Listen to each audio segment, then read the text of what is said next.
Radhe Radhe everyone. क्या कभी आपने सोचा है कि हमारे देश का नाम इंडिया या भारत कैसे पड़ा? इस नाम की कहानी हजारों साल पुरानी है। सिंधु से इंडिया तक का सफ़र इस देश ने आखिर कैसे किया, इसको आज हम समझते हैं। हमारे प्यारे देश का नाम सबसे पहले सिंधु पड़ा, भारत पड़ा, भारतवर्ष पड़ा, आर्यवर्त पड़ा, जम्बू द्वीप पड़ा, फिर हिंदुस्तान और फिर आखिर में इंडिया।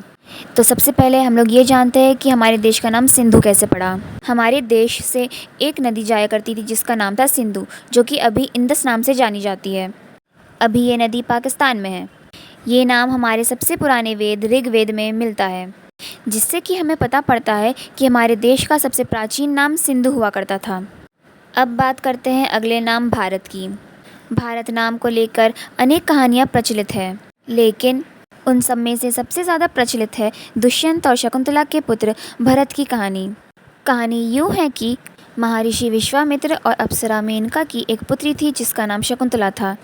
हस्तिनापुर के राजा दुष्यंत और शकुंतला का गंधर्व विवाह हुआ था और फिर उनकी एक संतान हुई भरत, जो कि आगे चलकर हस्तिनापुर के महाराज बने और उनके राज्य को भारत और भारतवर्ष के नाम से सब लोग जानने लगे, और यह नाम हमें हमारे ऋग्वेद में मिलता है। अब बात करते हैं आर्यवर्त नाम की। आर्यवर्त का अर्थ है जहाँ पे आर्य लोग रहते हैं। आर्यवर्त का जिक्र हमारी मनुस्मृति में आता है। उसमें लिखा है कि पूर्व में समुद्र तक, पश्चिम में समुद्र तक, उत्तर में हिमालय और मध्य में विंध्याचल तक को आर्यवर्त कहते हैं। और पता है, महर्षि वाल्मीकि की रामायण में श्री रामचंद्र भगवान को कई स्थानों पर आर्य और आर्यपुत्र नाम से डिनोट किया गया है, और उस टाइम पे हमारे देश का नाम आर्यवर्त पड़ा। क्या आपको पता है हमारे देश का नाम जामुन पे भी पड़ा है? तो चलिए इसकी कहानी समझते हैं। मौर्य शासनकाल के सबसे फेमस रूलर एम्परर अशोक के बहुत सारे इंस्क्रिप्शंस में से एक इंस्क्रिप्शन जिसका नाम मैसूर इंस्क्रिप्शन था, उसमें हमें जम्बू द्वीप नाम का वर्णन देखने को मिलता है। जम्बू द्वीप का अर्थ है जामुन के पेड़ों की भूमि, क्योंकि भारत में जामुन के पेड़ बहुत होते हैं और हमारा भारत तीनों तरफ से पानी से घिरा हुआ है, और इसीलिए मेरे ख्याल से हमारे देश का नाम जम्बू द्वीप पड़ गया था। अब बात करते हैं अगले नाम हिंदुस्तान की। ये नाम हमारा मूल नाम सिंधु से ही पड़ा है। कैसे, समझते हैं। 515 बीसी के आसपास अकेडियन एम्पायर के पर्शियन किंग डेरियस ने इंडिया पर जीत हासिल करी थी, और इन्हीं के इंस्क्रिप्शन में सबसे पहले हिंदू वर्ड दिखाई देता है। पर्शियन लैंग्वेज में सा को ह प्रोनाउंस किया जाता है, इसीलिए सिंधु बन गया हिंदू। चंद्रगुप्त मौर्य शासनकाल के दौरान एक ग्रीक ट्रैवलर मेगस्थीज ने अपनी बुक इंडिका में हिंद और हिंदवान शब्द का प्रयोग किया था।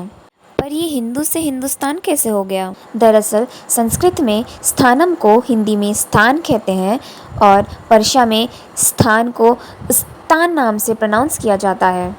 इसी कारण देश का नाम पड़ गया हिंदुस्तान, यानी कि हिंदुओं का स्थान। सैसनिड किंग शाहपुर के इंस्क्रिप्शन नक्श रुस्तम में हिंदुस्तान शब्द का प्रयोग हुआ है, और बाहर से जो मुस्लिम इन्वेडर्स आए थे उन्होंने यहाँ के राजाओं के लिए हिंदुस्तानी शब्द का प्रयोग किया था।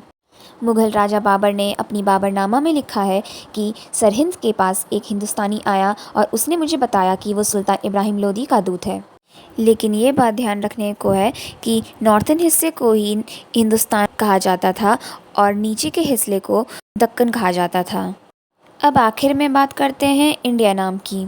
450 बीसी के आसपास तक तो पर्शिया ने ग्रीस पर शासन किया, लेकिन उसके 150 साल बाद सिकंदर के टाइम पे ग्रीस ने पर्शिया पर आक्रमण किया और लड़ते लड़ते सिंधु नदी के किनारे तक आ गया।